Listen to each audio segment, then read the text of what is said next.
નમસ્કાર મિત્રો આજે આપણે વાત કરીશું આરટી। જી હા, આરટી મતલબ કે right to education. Right to એજ્યુકેશનના માધ્યમથી તમારા બાળકને 1 થી 8 ધોરણ સુધી સારી જે ગુજરાતની મોટી પ્રાઇવેટ સ્કૂલો છે એમાં તમારે 1 થી 8 ધોરણ સુધી ભણવાનું ફ્રી હોય છે અને એની તમામ ફી ગવર્મેન્ટ ચૂકવે છે અને દર વર્ષે આના ફોર્મ આવતા હોય છે। તો આ વર્ષે પણ એના ફોર્મ ઓનલાઈન ભરવાની તારીખ જાહેર થઈ ગઈ છે। હવે ફક્ત 2-3 દિવસની અંદર જ એના ફોર્મ શરૂ થશે, પરંતુ દર વર્ષની જેમ આજે આ વખતે પણ ફક્ત 12 દિવસ આપ્યા છે ફોર્મ ભરવા માટે। તો તમારે પણ કોઈ તમારું બાળક છે એ પહેલા ધોરણની અંદર ભણતું હોય અને તમે આરટીમાં ફોર્મ ભરવા માંગતા હોય તો એના માટે ડોક્યુમેન્ટ જે છે એ અત્યારથી જ તમારે એકઠા કરવા પડે। એના અમુક જે મુદ્દાઓ છે, જે ફેરફાર થયા છે, તો એ અત્યારથી જ તમારે જાણી લેવા પડે, ત્યારે જ તમે 10 દિવસ 12 દિવસની અંદર ફોર્મ ભરી શકશો। ફોર્મ ભરીને તમારે ક્યાંય દેવાનું નથી, બરાબર, પરંતુ તો એની જે પ્રોસેસ જે છે એ તમારે પૂરી કરવાની રહેશે, કારણ કે એકસાથે બધા એ વેબસાઇટ ઉપર ફોર્મ ભરતા હોય એટલા માટે વેબસાઇટ જે છે લોડ લેતી હોય છે અને એના લીધે ક્યારેક ફોર્મ ભરાવા બંધ થઈ જતા હોય છે। આપણા માટે 12 દિવસ છે, તો એના માટે ફોર્મ ભરવું હોય તો અત્યારથી જ તમારે તૈયારી કરવી પડે। સપોઝ કે તમારે સેલ્ફ ડિક્લેરેશન ફોર્મ છે, આવકનો દાખલો છે, તો એવી ઘણી બધી વિગતો જે છે એ તમારે એમાં જોશે અને એમાં અલગ કેટેગરીના અલગ ડોક્યુમેન્ટ માંગ્યા છે। સપોઝ કે SC ST OBC, ત્યારબાદ જનરલ કેટેગરીના જે બાળકો છે તો એના માટે પણ આમાં આરટીમાં એ ફોર્મ ભરી શકે છે। તો આના વિશે તમામ અલગ જે કેટેગરી છે એના અલગ ડોક્યુમેન્ટ માંગ્યા છે, તો એ કયા ડોક્યુમેન્ટ છે, શું સુધારા વધારા થયા છે અને બીજી વસ્તુ છે કે તમારે કયા ડોક્યુમેન્ટ અપલોડ કરવાના છે, તો આ તમામ વિગત જે છે આપણે આ વિડીયોના માધ્યમથી જાણવાના છે। તો વિડીયોને અંત સુધી જોતા રહેજો। તો ચાલો શરૂ કરીએ। તો શરૂઆત કરીએ આરટી પ્રવેશ 2023-24 વાલી મિત્રો માટે ખાસ સૂચના। પહેલી સૂચના જે છે કે તમારે ડોક્યુમેન્ટ જે પણ તમે અપલોડ કરો એ ઓરિજિનલ ડોક્યુમેન્ટ અપલોડ કરવાના રહેશે। ઝેરોક્સ નહીં ચાલે, અથવા તો ઝાંખા જો પણ ડોક્યુમેન્ટ હશે તો પણ એ રિજેક્ટ કરી દેવામાં આવશે। એટલા માટે તમારે ડોક્યુમેન્ટ જે છે તો એ ઓરિજિનલ અપલોડ કરવાના છે, જેથી કરીને તમારું જે ફોર્મ છે એ રિજેક્ટ ના થાય। બીજી વસ્તુ કે રહેઠાણના પુરાવા તરીકે બાળકના પિતાનું આધાર કાર્ડ હોય, પાસપોર્ટ હોય, વીજળી બિલ, પાણી બિલ, ચૂંટણી કાર્ડ, રેશન કાર્ડ, આ કોઈ પણ પૈકીમાંથી એક જો ડોક્યુમેન્ટ હોય તો તમારે રજિસ્ટર્ડ ભાડા કરારની કોઈ પણ જરૂર રહેતી નથી, પરંતુ ચૂંટણી કાર્ડ તમારે આઈડેન્ટિટી પ્રૂફ જે છે તો એ તમે અપલોડ કરો તો તમારે એમાં બંને સાઇઝ અપલોડ કરવાની રહેશે, PDF કરીને અથવા તો JPG ફોર્મેટમાં બંને સાઇઝ અપલોડ કરવાની રહેશે અને 5 MB થી વધારે ડોક્યુમેન્ટ તમે અપલોડ નહીં કરી શકો, બરાબર। તો એ તમે સાયબર કાફેમાં જશો એટલે તમને બધું માહિતી આપી દેશે અને તમને ભરી પણ દેશે, પરંતુ તમારે એટલા ડોક્યુમેન્ટ ના હોય તો પછી તમારે ગુજરાત સ્ટેમ્પ એક્ટ 1998 મુજબ નોંધાયેલા ભાડા કરાર સંબંધિત અથવા પોલીસ સ્ટેશનમાં જમા કરાવ્યાના આધાર સાથેનો માન્ય પુરાવો ગણાશે। સોગંદનામું તમે કરાવશો તો એ નહીં ચાલે। બીજી વસ્તુ કે પાન કાર્ડ તમારી પાસે હોય અથવા તો ના હોય, ઇન્કમ ટેક્સ રિટર્ન ન ભરતા હોય તો તમારે સેલ્ફ ડિક્લેરેશન ફોર્મ ભરવું ફરજિયાત છે। હવે સેલ્ફ ડિક્લેરેશન ફોર્મ તમારે ક્યાંથી મેળવવાનું છે, કેવી રીતે ભરવાનું છે, એ પણ હું તમને આ વિડીયોના એન્ડમાં આપી દઈશ। બીજી વસ્તુ કે પ્રવેશ માટે આપ જે શાળાઓ પસંદ કરવા ઈચ્છતા હોય તે મુજબની શાળાઓમાં જ ફોર્મ ભરતી વખતે તમારી પસંદગી મુજબના ક્રમમાં ગોઠવાય તે ખાસ ધ્યાને લેવું। ફોર્મ સબમિટ કરતા પહેલાં ફરી વખત ધ્યાનપૂર્વક એક વખત વિગતો વાંચી લેવી અને ત્યારબાદ જ સબમિટ કરવાનું રહેશે। એક વખત તમે સબમિટ કરી દેશો તે પછી તમારું બીજું ફોર્મ પણ તમે નહીં ભરી શકો અને કોઈ સુધારા વધારા પણ નહીં કરી શકો। ફોર્મ ભરવા બાબતે માર્ગદર્શનની જરૂર જણાય તો હોમ પેજ ઉપર દર્શાવેલ નંબર જે છે જિલ્લાના હેલ્પલાઇન નંબર, એનો સંપર્ક કરવો। તો આપણે હવે હોમ પેજ ઉપર આપણે જઈએ। હવે આમાં કેટેગરી વાઇઝ ડોક્યુમેન્ટ શું જોશે તો એ વસ્તુ મહત્વની છે મિત્રો તમારી પાસે। જો તમે કેટેગરીમાં આવતા હોય અને તમારી પાસે એક પણ ડોક્યુમેન્ટ ઘટતું હોય તો હજી પણ 2-3 દિવસ છે, તો એ ડોક્યુમેન્ટ તમારે લઈ લેવાનું રહેશે, કઢાવી લેવાનું રહેશે। તો કેટેગરી વાઇઝ આમાં ડોક્યુમેન્ટ શું જોશે એ આપણે જોઈએ।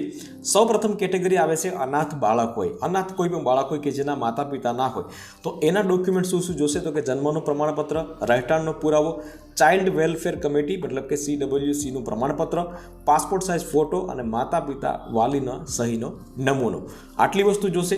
ત્યારબાદ સંભાળ અને સંરક્ષણની જરૂરિયાતવાળું બાળક, સંભાળ મતલબ કે માતા પિતાના હોય ને કોઈ બીજા કોઈ સંભાળ લેતા હોય તો એને પણ આ પ્રમાણે ડોક્યુમેન્ટ જોશે। જન્મનું પ્રમાણપત્ર, રહેઠાણનો પુરાવો, child welfare committee, passport size photo અને માતા પિતાનું સહીનો નમૂનો।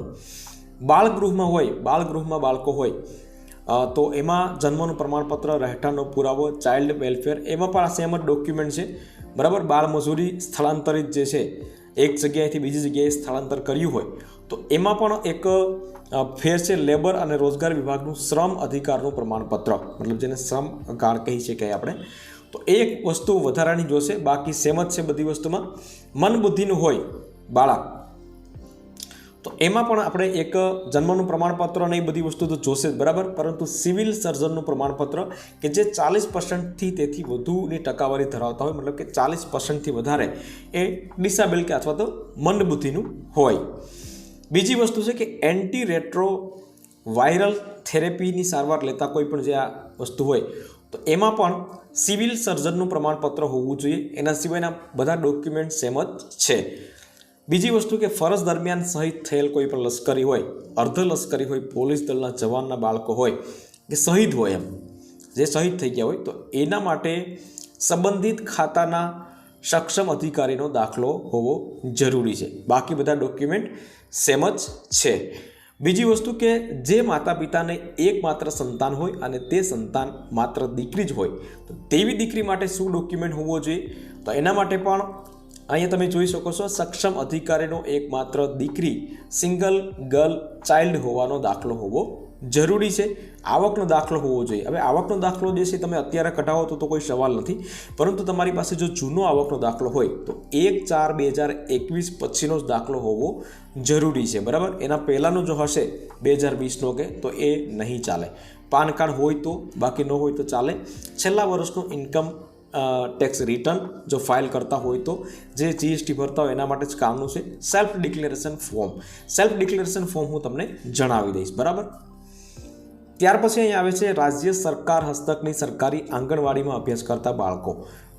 ગ્રામ્ય વિસ્તાર અથવા તો શહેરી વિસ્તાર હોય ને આંગણવાડીમાં જો અભ્યાસ કરતા હોય તો એના માટે એક એક્સ્ટ્રા ડોક્યુમેન્ટ છે.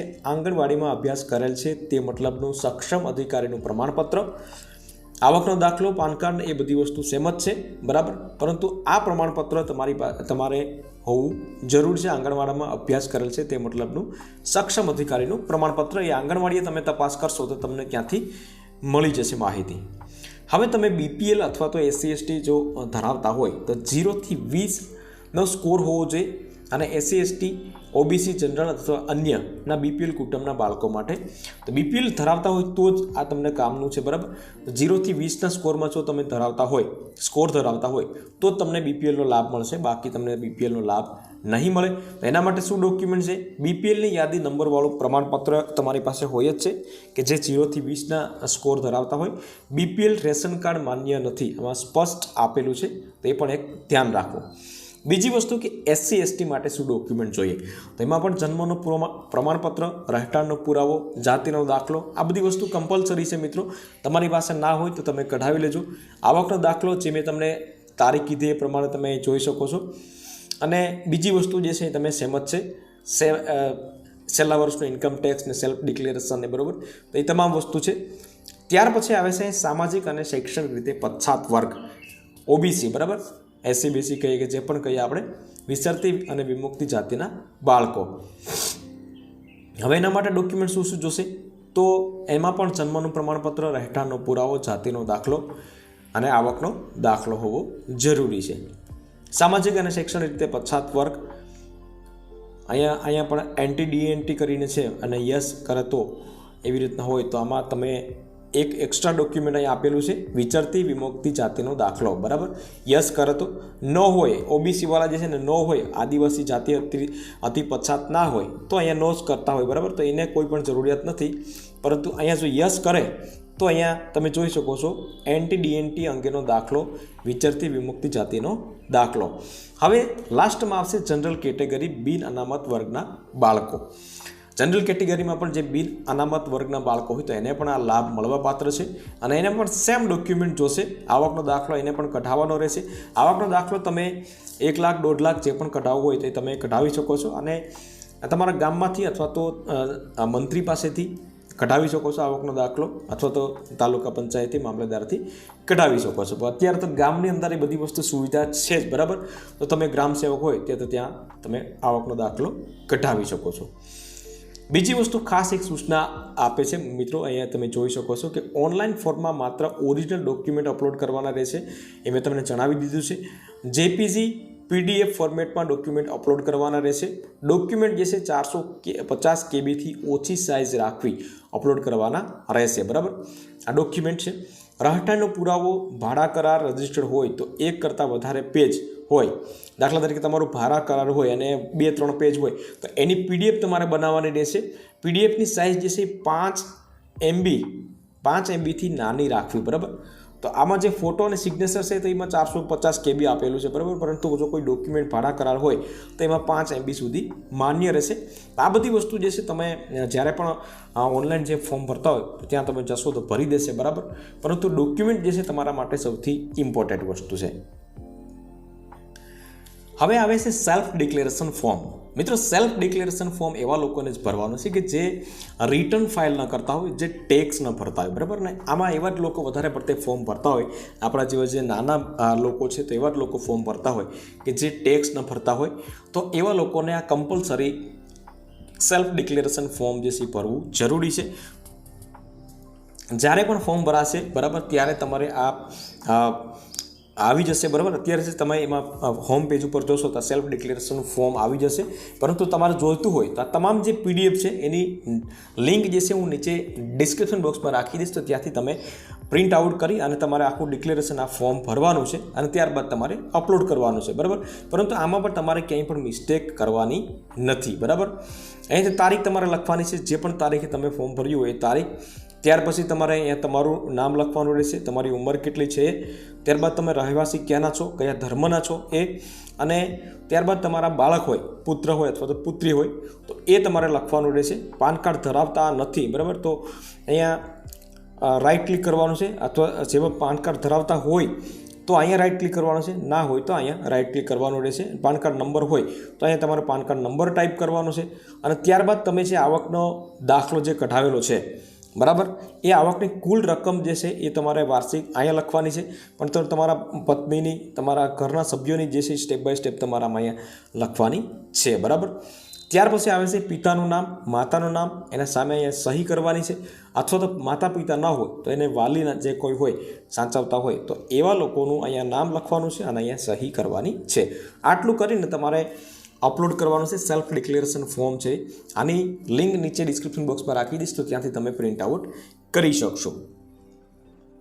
હવે RTAની આ ઓફિશિયલી વેબસાઇટ છે, તમે અહીંયા જોઈ શકો છો, અને એમાં તમામ જે મેં વિગત અત્યાર સુધી કહી છે તો એ તમામ વિગત અહીંયા આપેલી છે. આની લિંક પણ હું નીચે ડિસ્ક્રિપ્શન બોક્સમાં રાખી દઈશ, તો ત્યાંથી તમે ચેકઆઉટ કરી શકશો.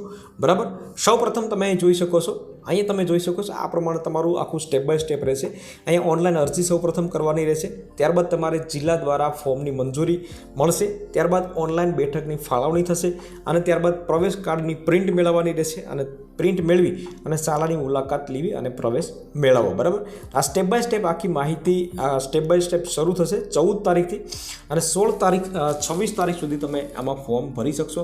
અહીંયા હેલ્પલાઇન નંબર જે છે તમે વાત કરી શકશો. કોઈ પણ જે પણ જ્યારે પણ ફોર્મ શરૂ થશે અને તમારે ક્યાંય પ્રોબ્લેમ થતો હોય તો અહીં હેલ્પલાઇન નંબર આવી જશે. બીજી વસ્તુ તમને જણાવી દો, નીચે અહીંયા તમે જોઈ શકો છો શૈક્ષણિક વર્ષ 2024-25માં RT હેઠળ પ્રવેશ માટે ઓનલાઈન ફોર્મની તારીખ 14/3/2024થી 26/3/2024 રાત્રિના 12 વાગ્યા સુધી ભરી શકાશે. બરાબર, તો અહીંયાથી તમે બધી વસ્તુ સેલ્ફ ડિક્લેરેશન ફોર્મ તમારે જોઈતું હોય તો અહીંયાથી તમે સેલ્ફ ડિક્લેરેશન ફોર્મ પણ મેળવી શકો છો. અને જે આ વિડીયો જે છે તે ડિસ્ક્રિપ્શન બોક્સમાં પણ લિંક રાખેલી છે, તો ત્યાંથી પણ તમે પ્રિન્ટ આઉટ કરી શકશો. બરાબર, હવે અહીંયાથી ઓનલાઈન અરજી કરવાની રહેશે. બરાબર, ત્યારબાદ તમારે અરજી પ્રિન્ટ કરવાની રહેશે, એડમિટ કાર્ડ જ્યારે પણ કઢાવવાનું રહેશે. તો હવે પછીના સ્ટેપ બાય સ્ટેપ માહિતી આપશે, પરંતુ અત્યારે જે મેં તમને જણાવ્યું છે એ તમારે ડોક્યુમેન્ટ કઢતા હોય તો એ તમારે કઢાવી લેવાના છે મિત્રો. તો આ પ્રમાણે જ્યારે પણ હવે 14 તારીખે ફોર્મ ભરાશે તો ફોર્મ કેવી રીતે ભરવું એના વિશે પણ આપણે એક વિડીયો અપલોડ કરી દઈશું. તો હજી સુધી આપણી ચેનલને સબસ્ક્રાઇબ ના કરી હોય તો સબસ્ક્રાઇબ કરી લો મિત્રો, આવી જ માહિતી માટે. અને વિડીયો ગમ્યો હોય તો વિડીયોને એક લાઇક જરૂરથી કરી દેજો, શેર કરજો, અને આપણી ચેનલ ઉપર નવા આવ્યા હોય તો ચેનલને સબસ્ક્રાઇબ જરૂરથી કરી લેજો. ફરી મળીશું નવા વિડીયો સાથે, ત્યાં સુધી રજા લઈએ.